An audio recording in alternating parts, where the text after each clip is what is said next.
Hello viewers, আসসালামু আলাইকুম। Graphic school YouTube চ্যানেলে এডিবি ইলিস্ট্রেটর টিউটোরিয়ালে আপনাকে সবাইকে স্বাগতম। এডিবি ইলিস্ট্রেটরের সপ্তম ক্লাস। আজকে নতুন একটা টপিক নিয়ে এসেছি। দেখেন যে আপনারা এইসব সাপের মতো আঁকানো বাঁকানো জিনিসগুলো দেখতেছেন, এগুলো আসলে খুব সিম্পলি তৈরি করা যায়। অনেকে হয়তো বা ভাবি যে আসলে এগুলা কিভাবে তৈরি করা যায়, দেখতে একটু আকর্ষণীয় বিভিন্ন ডিজাইনের মধ্যে যদি আমরা এইগুলোকে একটু অপাসিটিটা কমিয়ে দিতে পারলে হয়তো বা ডিজাইনটা একটু সুন্দর হতে পারে। এই জিনিসগুলো আসলে কিভাবে আঁকে হয়তো বা অনেকে জানি না আমরা, তো আমি আজকে এটা দেখাবো। খুব সিম্পল এই জিনিসটা, দেখতে না যতটা হার্ড মনে হচ্ছে করতে, কিন্তু কাজটা ততটাই সিম্পল। চলেন আর কথা না বাড়ি আমরা কাজে চলে যাই। তার আগে আপনারা যারা যারা এখনও আমার চ্যানেলটি সাবস্ক্রাইব করেননি অবশ্যই সাবস্ক্রাইব করে নেবেন এবং বেল আইকনটি ক্লিক করে রাখবেন যেন আমার পরবর্তী ভিডিওগুলো আপনারা দেখতে পারেন খুব সহজে। তো চলেন আমরা কাজে চলে যাই। আমরা একটি একটি করে দেখব। আমি আগেগুলো মুছে নিই। আমরা প্রথমে এখান থেকে রিসেট টুলটা নেব, নিয়ে আমার মতো একটা শেপ এঁকে নেব। চাইলে স্ট্রোক কালার দিতে পারি। আমি প্রথমে স্ট্রোক কালার ছাড়া দেখাচ্ছি, পরবর্তীতে স্ট্রোক কালার দিয়ে দেখাবো।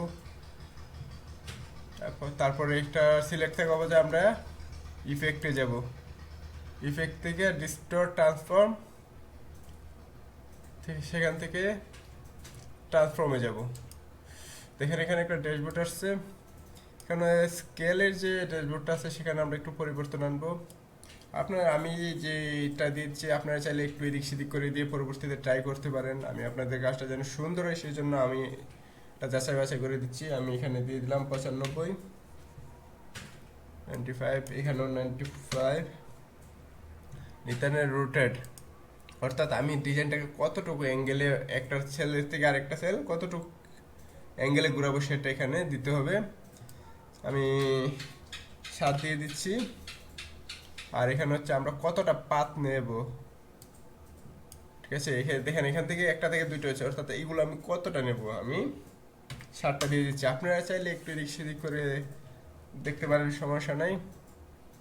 যদি আমি ওকে দিয়ে দেই, দেখেন কত সুন্দর সিম্পলি, কত ডিজাইন, কত সুন্দর একটা ডিজাইন হয়ে গেছে। এগুলো কর্নার লেগে হয়তো একটু লাগতেছে, তার জন্য আমরা কি করব, এটা সিলেক্ট করি।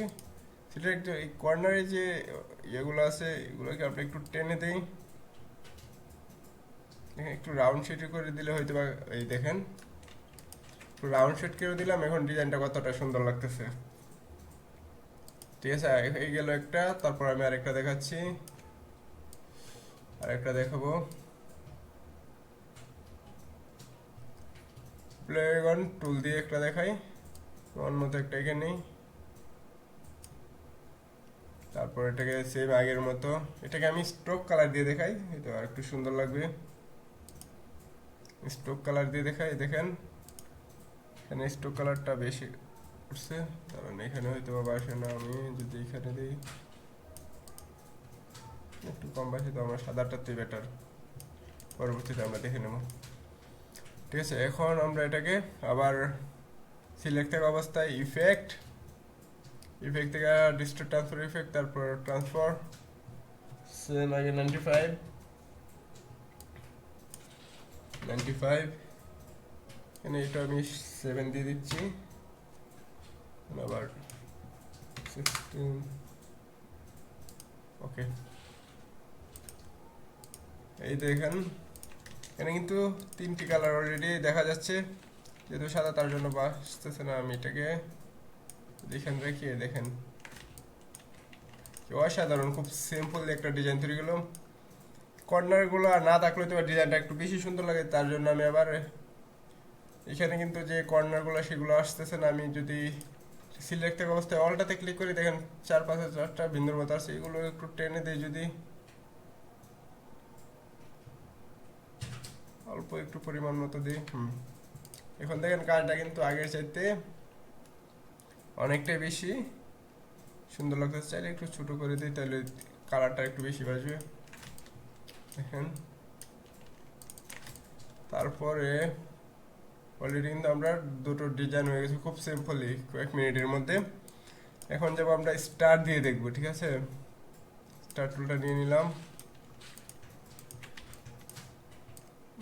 পর্যন্ত দিয়ে দিই।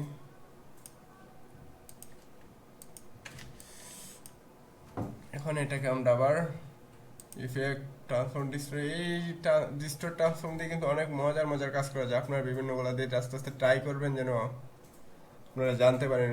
একটা জিনিসকে আমরা যদি ভুল থেকে শিখি তাহলে কিন্তু সেটা মনে থাকে বেশি, আর যদি আমরা যেটা খুব সহজে শিখে যাই সেটা বেশি দিন মনে থাকে না। যেটা আমরা ভুল করতে করতে শিখি সেটা আমরা একটু বেশি মনে থাকে। সো আপনারা নিজেরা ট্রাই করবেন, হোক ভুল যেরকমই হোক, দেখবেন নিজের অজান্তে আপনি কত সুন্দর একটা ডিজাইন তৈরি করে ফেলেছেন, সেটা আপনি ভাবতেও পারবেন না। ট্রান্সফর্ম 25 25 7 16 দেখেন এটা যে স্ট্রোক কালারটা ছিল যে কারণে এটা একটু কম বাজতেছে। আমরা যদি কালোর মধ্যে নিয়ে যাই একটু বেশি বাজবে। হ্যাঁ দেখেন এখানে একটু দেখা যাচ্ছে কর্নারিং গুলোর লাগে তেমন একটা ভালো লাগতেছে না। আমরা এটারও কর্নারিংটা কমিয়ে দিয়ে দেখি কিরকম লাগে। এই দেখেন কত সুন্দর, এটা মনে হচ্ছে একটা পাইপের মতো, মনে হচ্ছে যে পাইপের মতো রাউন্ড শেড হয়ে ডিজাইনটা হয়েছে। এটাকে আমরা বিভিন্ন অ্যাঙ্গেলে দেখতে পারি। যদি একটু একটু কমিয়ে দিই দেখেন কি হয়, আর একটু লম্বা করে দিই, একটু হিবিজিবি মনে হচ্ছে। আমরা বিভিন্নভাবে নাড়িয়ে চাড়িয়ে দেখবেন ডিজাইনগুলোকে।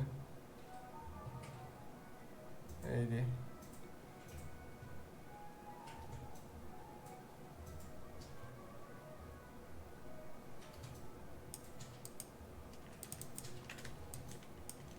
এখানে এখন কিন্তু অন্য আরেকটা ডিজাইন তৈরি হয়ে গেছে। এটা চাইলে আর একটু কমিয়ে বাড়িয়ে দিতে পারি আমরা। অনেকটা এটা বিভিন্নভাবে দিলে আমরা বিভিন্ন অ্যাঙ্গেল দেখতে পাই।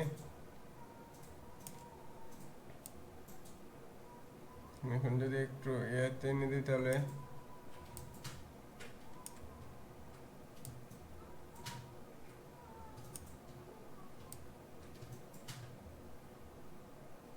এখন আবার আগের মতো চলে আসছে। এই কাজগুলো কিন্তু খুব সিম্পলি করা যায় শুধু একটা ইফেক্ট ইউজ করে, কারণ সাজার জন্য হয়তো তেমন একটা বাঁচতেছে না। এখানে রেখে তাহলে খুব সুন্দর লাগবে।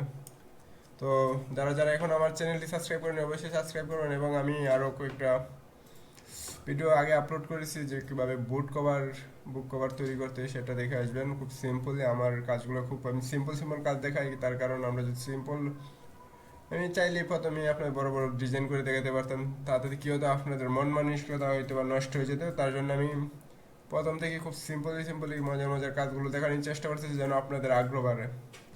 আর যারা যারা আমার ইউটিউব চ্যানেলটি এই মুহূর্তে দেখছেন অবশ্যই চ্যানেলটি সাবস্ক্রাইব করে রাখবেন এরকম আরও মজার মজার টপিক পেতে। আর আমার টিউটোরিয়ালগুলো অবশ্যই শেষ পর্যন্ত আপনারা আমার সাথে থাকবেন, আর বেল আইকনটি ক্লিক করে রাখবেন যেন আমার সকল ভিডিও আপলোড করার সাথে সাথে পেয়ে যান। তবে আমি টিউটোরিয়ালটা রেগুলার না দিয়ে একদিন পর পর দেবো, কারণ রেগুলার দিলে হয়তো বা দেখা গেছে যে অনেকেই কাজ করার সুযোগ পায় না।